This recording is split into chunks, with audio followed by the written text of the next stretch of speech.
A black soldier is slapped by a flight attendant in front of everyone, sparking nationwide outrage. The next day she's arrested, but the story doesn't end there. Was this a racist attack, or is there a hidden truth? This emotional and shocking incident has left the internet divided. Don't click away. This is the full story you need to hear to believe. The airport was buzzing with the usual chaos of passengers dragging their luggage, tired faces waiting in line, and the monotone announcements echoing through the terminals. Among them was Private First Class Marcus Gaines, a young black soldier, dressed in his neatly pressed army fatigues, his boots laced tightly, his posture upright and disciplined. He had just completed a grueling deployment overseas, his body still sore from the months spent in the desert heat, his mind exhausted from the endless days of duty. But today was supposed to be a good day. Today, he was finally going home. Marcus boarded the flight, slipping into his assigned seat near the aisle. He exhaled, allowing himself to relax for the first time in what felt like forever. His fingers traced the edges of his deployment bag, a bag that had seen the dust of foreign lands, the weight of duty, and the silent prayers of a soldier longing for home. He had fought for this country, sacrificed for it, and now he was just another passenger on a plane. Then, it happened. The moment that no one saw coming. The moment that would spark a national firestorm. A flight attendant, her crisp uniform tailored perfectly, her badge gleaming under the fluorescent lights, walked down the aisle. Her eyes met Marcus's, and for a fleeting second, something in her gaze was off. Cold, sharp, dismissive. Marcus, polite as ever, nodded and adjusted his seatbelt. But before he could even process what was happening, her hand flew across his face. The sound echoed, a sharp and brutal slap that stunned the entire row of passengers. Gasps filled the cabin. A woman in the row behind them let out a soft, horrified shriek. Marcus sat frozen, the sting spreading across his cheek. His heart pounded, confusion mixing with humiliation. He could feel the eyes of strangers burning into him, their silent questions hanging heavy in the air. What just happened? Why? The flight attendant didn't apologize. She didn't explain. She stood there, her hand trembling slightly, her breath uneven. And then, just as quickly as she had struck him, she turned and walked away as if nothing had happened. A fellow passenger, a middle-aged woman with a trembling voice, leaned over and whispered, "Oh my God, are you okay?" Marcus swallowed the lump forming in his throat, his voice low and steady. "I don't know what that was." But the truth was, he did know. He had felt this before. The looks, the judgment, the subtle hostility that black men in America had learned to recognize too well. But this was something else. This was public. This was humiliating. This was an attack. The plane remained eerily silent. No one, except for a few murmurs, spoke up. The fear, the confusion, the shock, it paralyzed them all. A man a few rows down finally broke the silence, raising his voice. "She just hit him. Did anyone else see that?" People nodded. Others took out their phones, some already recording, some furiously texting, their fingers moving like wildfire. Marcus took a deep breath, his hands tightening into fists. He wasn't just a soldier. He wasn't just a black man on a plane. He was a human being, and he had just been assaulted in front of an entire flight of witnesses. The flight crew, now fully aware that something had gone terribly wrong, scrambled to react. But before they could come up with an explanation, before they could try to smooth over what had just happened, the video of the incident was already making its way across social media. Within minutes, the world would know. Within minutes, outrage would spread. And by the next day, the flight attendant who slapped him would be arrested. But the real question was, why? And what would come next? Marcus sat in his seat, his mind racing, his cheek still stinging from the slap. The weight of the moment pressed down on him like an unbearable force. He had trained for combat, endured the harshest conditions, but nothing prepared him for this. A public humiliation with no explanation. passengers whispered, some staring in disbelief while others avoided his gaze altogether. A few had their phones raised, recording everything. Marcus's heart pounded in his chest as he glanced toward the front of the plane, where the flight attendant had disappeared behind the curtain. What had just happened? And why? Then, a man 2 rows up, his face red with anger, turned to a flight attendant passing by. "That woman just slapped him. Are you all going to do something about it?" The crew member hesitated, her face a mix of panic and uncertainty. "Sir, please stay calm," she replied, her voice shaky. "We're handling the situation." Handling the situation? Marcus clenched his jaw. He had seen this play out before. The hesitation, the refusal to act immediately. If the roles had been reversed, if he had so much as raised his voice at a flight attendant, security would have been on him in seconds. But now, silence. Suddenly, a woman sitting across the aisle, a middle-aged white woman with a determined expression, stood up. "No, this is unacceptable," she said loudly. "He deserves an explanation. We all do." More murmurs spread throughout the cabin. The flight attendants exchanged nervous glances.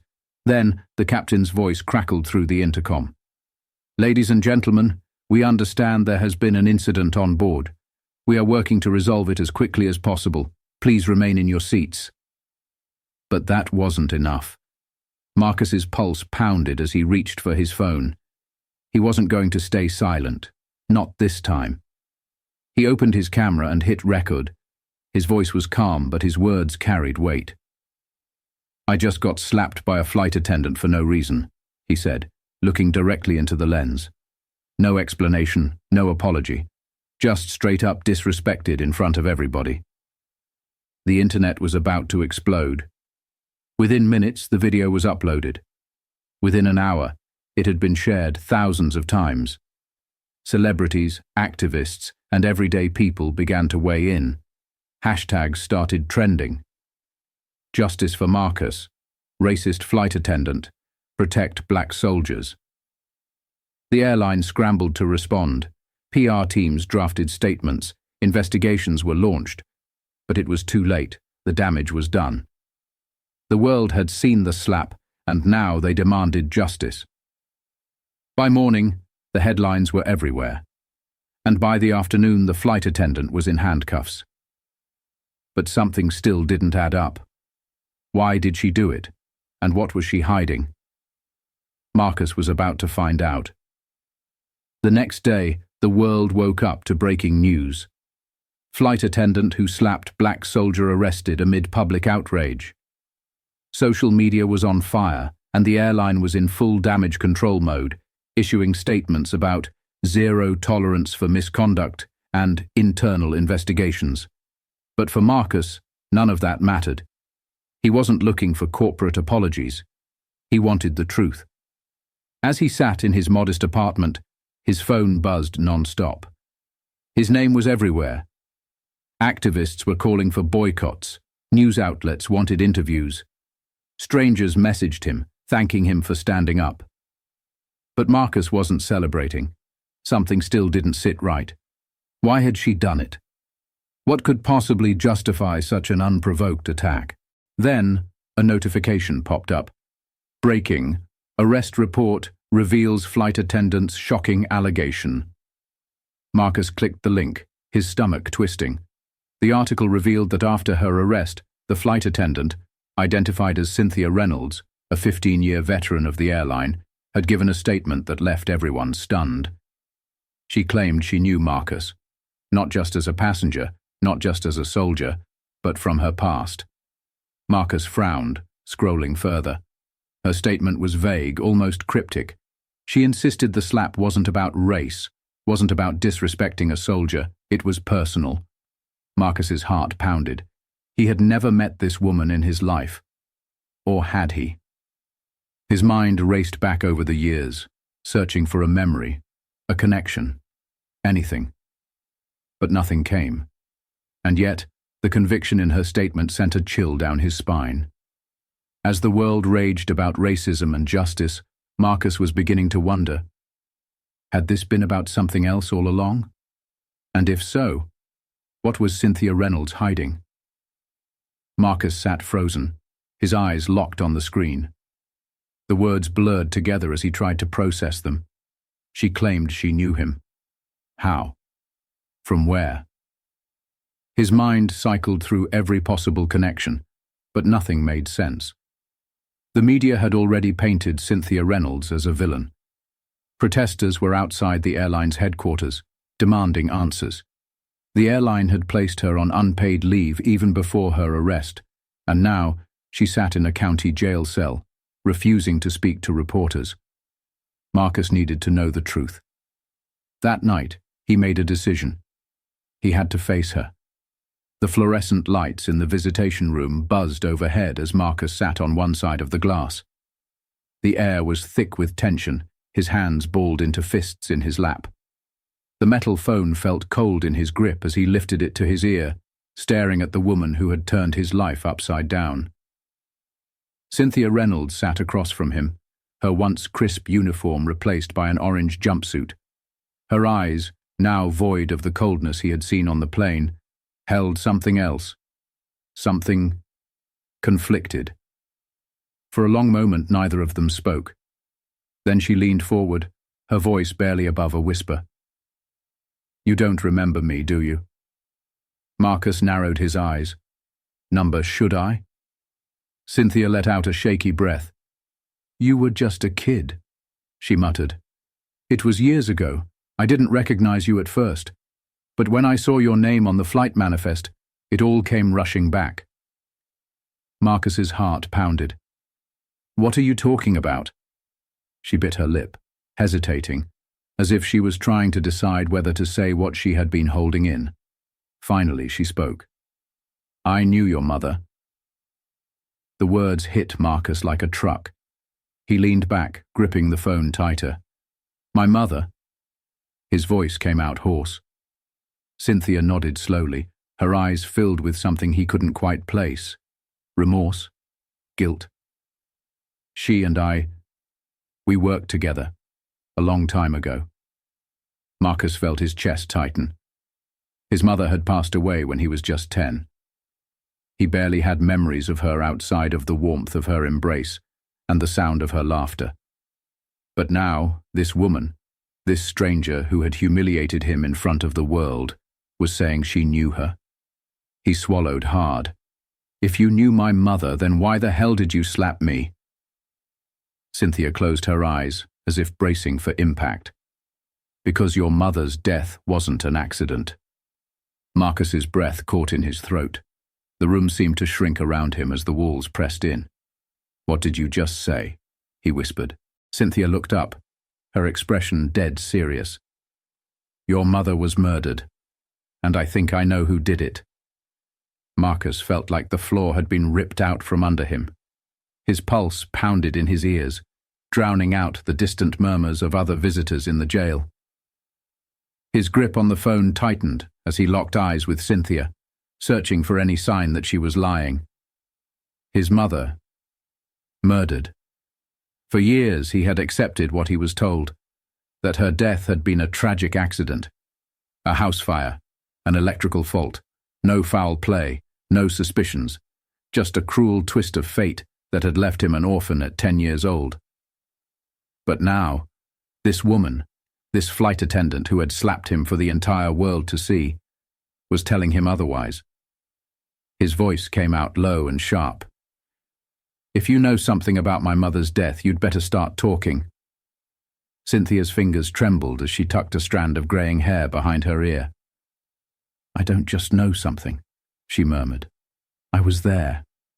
Marcus's stomach twisted. "What do you mean you were there?"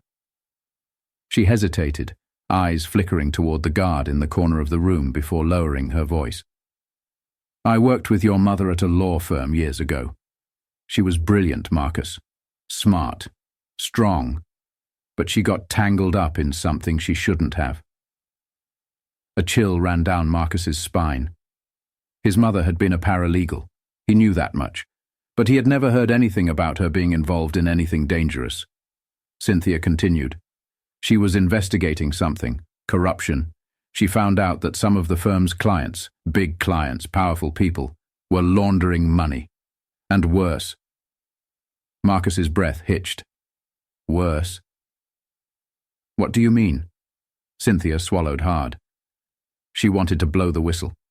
She told me she was gathering evidence, that she was going to take it to the authorities. She was scared, but she said she had enough to put people away for life. Marcus's fingers dug into his palm. He could hear his heartbeat hammering in his ears. Then what happened? Cynthia exhaled shakily. A week later, her house burned down with her inside.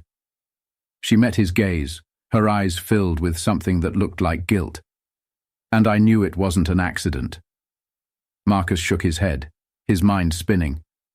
Why didn't you say anything? Her expression darkened. Because I was scared. I still am. These people, they don't leave loose ends. She glanced over her shoulder again, lowering her voice even further. The only reason I'm talking now is because I saw your name on that flight manifest. And I knew, if they found out you were looking into this, you'd be next. Marcus's blood ran cold. He had spent his whole life honoring his mother's memory, believing she had died in a random tragedy.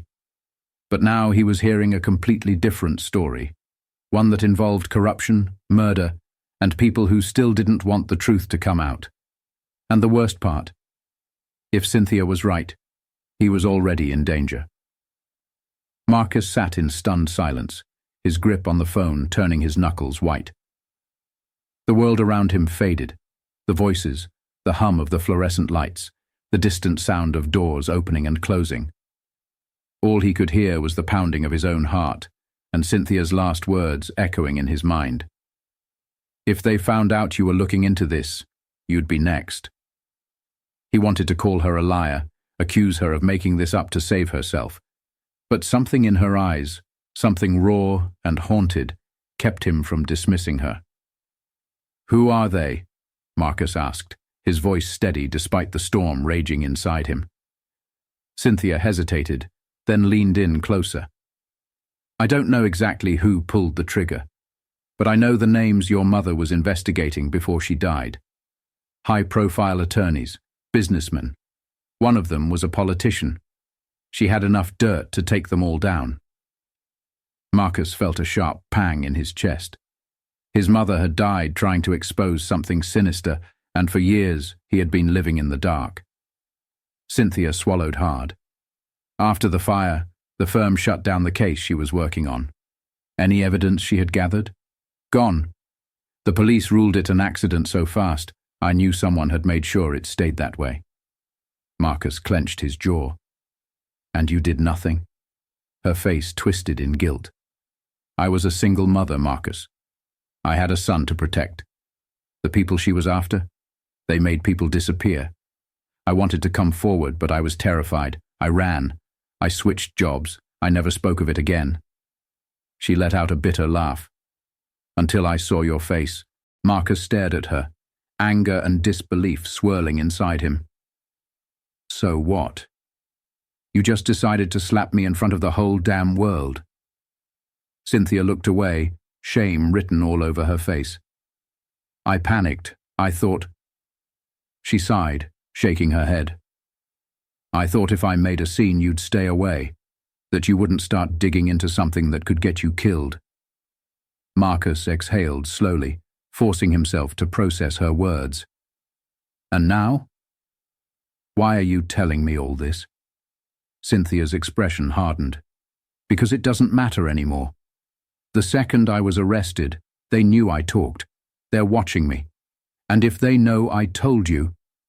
She met his gaze, fear flashing in her eyes. You're already on their list. Marcus felt a cold shiver creep up his spine. His instincts, honed from years in the military, told him she wasn't lying.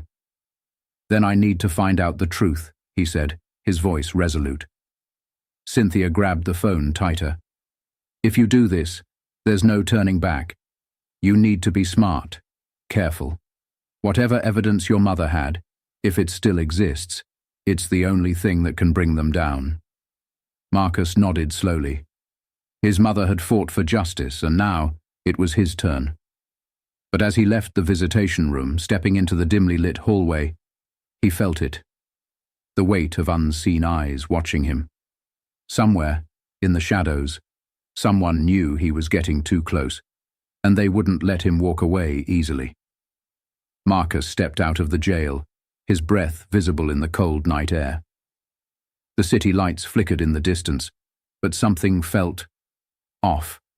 His instincts screamed at him. Years of training told him he was being watched.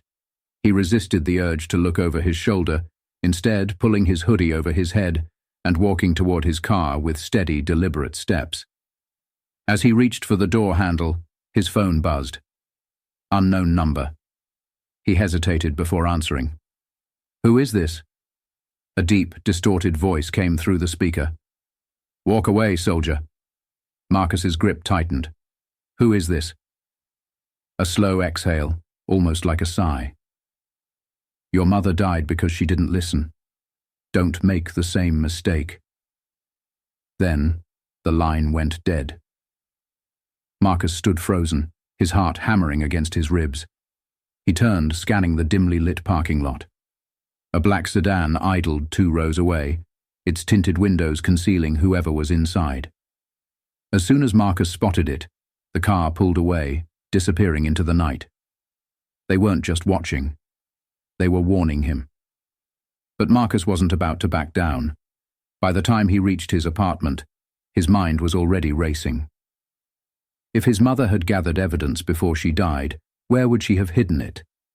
The police had ruled the fire an accident, which meant they never looked for anything suspicious. That left only one other person who might have answers: his Uncle Roy. Roy Gaines had been his mother's older brother, a former journalist who had gone off the grid after her death. Marcus hadn't spoken to him in years, but if anyone knew what she was working on, it was him. Digging through his contacts, Marcus found an old number and dialed.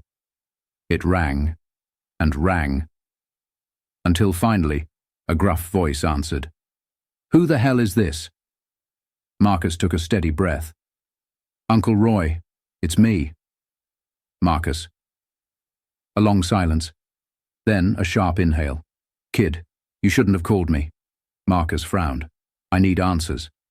"You don't know what you're asking for." "I know Mom was murdered," Marcus said firmly, "and I know she was investigating something big." Another pause, then the sound of movement on the other end. "Listen to me," Roy said, his voice hushed. "They never found your mother's files because they didn't know where to look. But I did. I have them." Marcus's pulse spiked. "What? Where?" "Meet me at the old train station on 5th. 1 hour." Then the line went dead. Marcus exhaled sharply. He grabbed his jacket, tucked his military ID into his pocket, and checked his surroundings one last time before stepping outside. The night was eerily quiet. Too quiet. As he walked toward his car, a chill crept down his spine. Somewhere in the darkness, someone was waiting for him, and this time they weren't just watching. The old train station on 5th Street had been abandoned for years, its once busy platforms now covered in rust and graffiti. The air smelled of damp concrete and decay, the flickering streetlights casting eerie shadows across the cracked pavement. Marcus pulled his hoodie tighter, scanning the empty lot as he stepped out of his car. His uncle was nowhere in sight. A deep unease settled in his gut. He checked his phone. No messages, no missed calls. Roy had told him to be here. So where was he? Then from the darkness, a low voice. "You came." Marcus turned sharply. Roy stepped out from behind a pillar, his face worn by time and something heavier: fear. His unkempt beard and sunken eyes told Marcus everything he needed to know. His uncle hadn't been living, he had been hiding. Marcus exhaled. "You said you have Mum's files." Roy nodded, glancing around before pulling a small, beat-up flash drive from his pocket. He held it out. "This is everything she gathered. Names, documents, recordings. She knew she was running out of time, so she sent them to me before the fire." Marcus took the drive, his fingers gripping it tightly. The weight of it felt heavier than it should. This wasn't just data, it was proof. Proof that his mother had been murdered. Proof that powerful people had tried to silence her. And now, that proof was in his hands. Roy's voice dropped to a whisper. "You need to get out of town, Marcus. They know you're looking. You're already on their radar." Marcus's jaw tightened. "I'm not running." Roy shook his head. "You don't get it. These people don't lose." Before Marcus could respond, a sharp crack split the air. A gunshot. Roy's body jerked violently before collapsing onto the cold pavement. Marcus's blood ran cold. No, no, no, no. He dropped to his knees, pressing his hands against the wound in his uncle's chest. But the blood poured too fast. Roy's fingers gripped Marcus's wrist, his breath ragged. With his last ounce of strength, he rasped, "Don't let them win." Then, his grip went slack. His eyes emptied. Marcus felt a storm of rage and grief surge inside him. His uncle had risked everything to tell him the truth, and now he was gone. Then, movement. Marcus looked up. Across the lot, a dark figure in a hood stood near the shadows, a silenced pistol in their grip. But they didn't shoot again.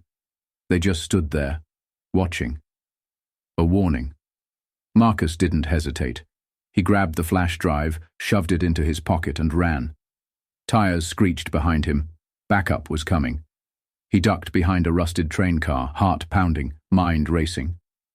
Roy had died for this information. His mother had died for this information. Marcus wasn't backing down. If the Marcus sprinted through the darkened streets, his breath ragged, his mind racing. Every instinct told him to keep moving, to disappear before the killers lurking in the shadows made their next move. But disappearing wasn't an option. Not anymore. He clutched the flash drive in his pocket like a lifeline. His mother had died for this. Roy had died for this. And now, it was up to him to finish what they started. The city's neon lights flickered above him as he ducked into a dimly lit alley, pressing his back against the cold brick wall. He needed help. Someone who could take this evidence and blow the story wide open. But who?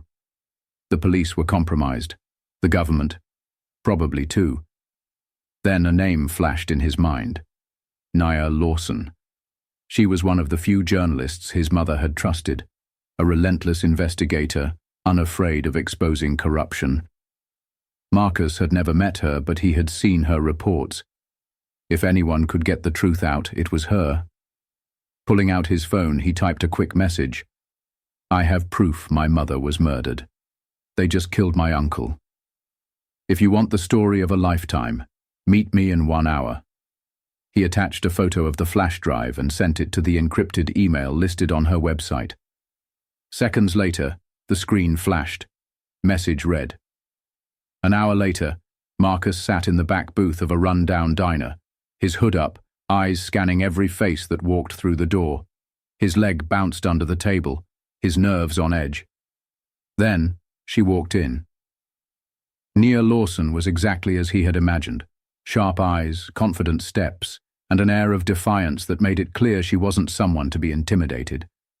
She slid into the seat across from him, folding her arms. "You've got 5 minutes to convince me you're not wasting my time." Marcus pulled out the flash drive and slid it across the table. "This holds everything my mother was working on before she was murdered. Corruption, money laundering, names of powerful people who had her killed." He met her gaze. "And now, they're coming for me." Nia hesitated for only a second before grabbing the drive. She pulled out a laptop, plugged it in, and began scrolling through the files. Her eyes widened. "My God," she whispered. This is massive." Before Marcus could respond, the diner's door swung open violently. A man in a dark suit stepped inside, scanning the room. Marcus's stomach dropped. They had found him. Nia's fingers tightened around the laptop. "We have to go. Now." Marcus nodded. This wasn't just a fight for the truth anymore. It was a fight for survival. And it wasn't over yet. Marcus and Nia burst out of the diner's back exit, the cold night air hitting them like a slap. Tires screeched somewhere nearby. Whoever had followed them wasn't far behind. "This way!" Nia hissed, grabbing his wrist and pulling him down a narrow alley. Marcus's military instincts kicked in. He scanned the area, looking for an escape route. There, a fire escape. Without hesitation, he grabbed the bottom rung, pulled himself up, and helped Nia climb behind him. They scaled the building fast, reaching the rooftop just as two black SUVs screeched to a halt below. Men in dark suits spilled out, their eyes scanning the alley. Marcus pressed himself flat against the rooftop, his heart pounding. They were running out of time. Nia clutched the laptop to her chest, her breath coming in sharp bursts. "I sent the files to my team," she whispered. "They're already decrypting everything. It's going public whether we make it out of here or not." Marcus exhaled in relief. But the fight wasn't over yet. The men below were talking into their earpieces, pointing toward the fire escape. They knew where to look. Marcus's eyes darted across the rooftop. There was only one way out. "The next building," he said, motioning to the adjacent rooftop. It was a long jump, but it was their only chance. Nia hesitated. "You sure about this? Do you trust me?" She nodded, swallowing hard. "Then run." Together they sprinted. At the last second, Marcus pushed off with all his strength, his body soaring through the air. He landed hard on the opposite roof, rolling to absorb the impact. Nia followed, barely making it. He grabbed her arm, pulling her up just as gunshots rang out behind them. They ran. An hour later, Marcus sat in Nia's safe house, listening as her team uploaded the files. Screens flickered, servers whirred. The evidence his mother had risked her life to gather was being sent to news outlets, government officials, and watchdog organizations across the country. Nia turned to him, her face serious. "Once this goes live, there's no going back. These people will be exposed, but they'll come after us with everything they have." Marcus leaned back, a strange calm settling over him. "Let them come." Moments later, the breaking news alerts hit the airwaves. High-profile corruption scandal exposed. Leaked files reveal criminal conspiracy reaching the highest levels. Marcus closed his eyes. His mother's fight was finally over. Justice had won, and no one would silence him ever again.